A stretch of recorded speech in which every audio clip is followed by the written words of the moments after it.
I think the park has a crisis situation on its hands. It's getting closer to Halloween, and while that may sound cliche, it has undoubtedly led to an increase of activity in the park. More Mickeys have been spotted, 2 suits have been targeted personally to the point where they are unable to work, more strange anomalies have been detected, and a lot more guests are mentioning that they are feeling watched. An unavoidable increase in missing people has been reported, from Small World, fuck that demonic bullshit, to Dinosaur and to the Peter Pan ride. The Peter Pan ride seems particularly malevolent, as it's going after private investigators specifically.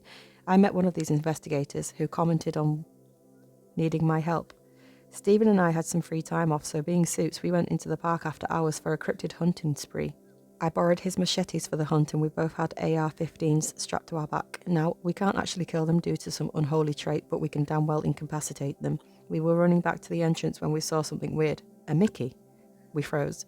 Everything about this was wrong. Its smile was way too wide, with black bottomless pits as an excuse for eyes.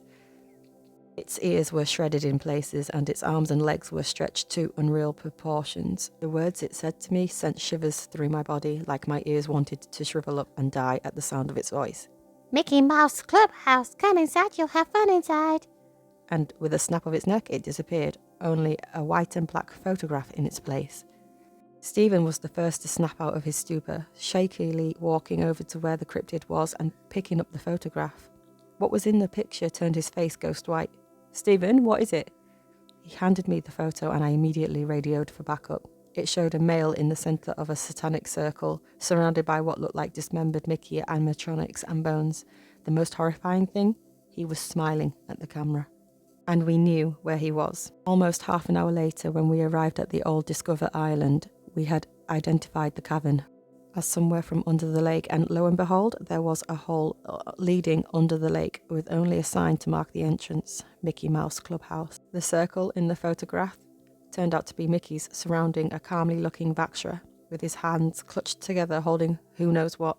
We've had a couple of bait situations before, so we thought it was a ruse, and the dude was smiling in the picture, so it was safe to assume that he was bait.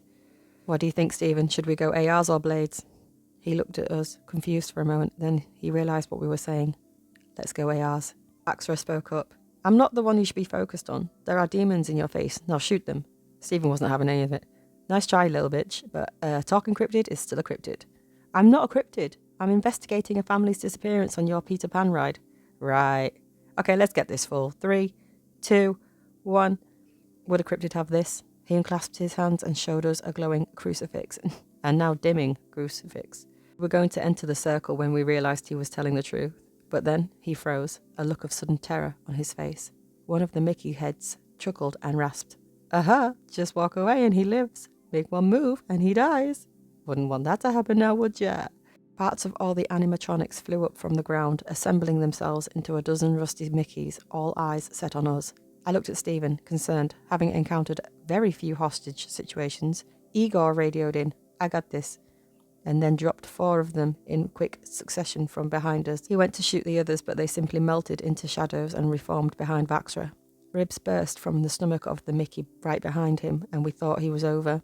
Suddenly, he broke through the ribs and leaped behind us, whipped out a fan with runic symbols and threw it at the Mickey, which crumpled and broke on contact. At this point, there were 3 Mickeys coming from the right to try get us, and we were shooting at them with no luck as they kept melting and reforming to avoid our bullets. Stephen got 2 lucky shots off on 2 separate cryptids, and they crumpled to the ground. With 2 gunmen trained on one cryptid, it had no choice. When we were done with our side, we turned to Vaxra's side, and to our complete astonishment, he had eliminated 4 of his, only having 1 left. He was speaking to the cryptid in growling tones, crucifix in one hand and the fan in the other. "You thought you could end my life here, in this accursed, unholy place?" The cryptid was backing away slowly, but at the same time shooting dark shots of oil at Vaxra. He was shielding himself with his cross and shot arched rays of purple energy at the cryptid. Hey, we can have some fun. Just put down your fan and put down your cross and we can eat and discuss." It never finished its sentence as Vaxra's fan split into multiple blades, surrounded the cryptid and pierced it from all sides. He then whispered something and gold light engulfed the carcass with nothing in its place. Me and Stephen looked at each other and put guns to Vaxra's head. "You're coming with us." Half an hour later, we were in the interrogation room with Vaxra strapped to a chair. I got to ask the questions. Who are you? Who are your clients? What were you doing in the park after hours? Did you see it? Will you open your mouth and say something? The whole time he was just staring at us with an amused smile playing on his lips. That smile didn't disappear when his lips kissed my fist. He finally opened his mouth to speak. Names are a powerful thing, sir, but as you saved my life, you can call me Alex. Names I cannot tell you, though, are my clients. I respect their privacy and their safety, along with the expensive annual passes that they have put to your park. I couldn't stop a small smirk from coming across my face as quick as it was. I wasn't trespassing in the park after hours, suspicious as though it may seem. I was riding the Peter Pan ride, and I blacked out, just as we were flying over London. The missing family on that ride, specifically in that mini London, you know? It looks like they've fallen from a great height. Wendy's hands have almost unnoticeable bloodstains on her hands. Stephen was taking notes. Thank you, we'll look into that. How were you able to do that stuff with your crucifix? We've had cardinals in here before and they've never come close to being able to do anything like that. Some things I am required to keep confidential. Just know that you and me, we are fighting the same side. Okay, I can respect that.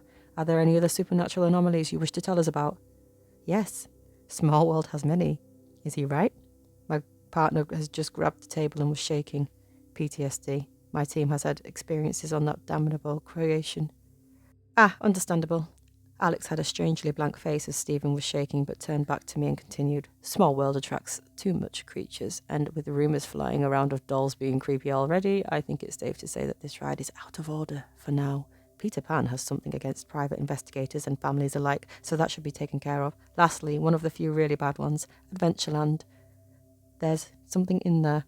There's a yellow door that appears in random intervals, and whatever's in there isn't meant to be let out. I can feel a force pushing me back when I get within 5 feet of that door. Do you know what's in there? Stephen had stopped shaking and slumped to the floor. Momentary PTSD flashback taking energy out of him. Unfortunately, we don't know what's in there. Seeing the expertise you've had in this specific field, WDW gives you full access to the park after hours, and to be clear, you'll be warned when we let out a certain Mickey at night for experimentation. Don't let it catch you.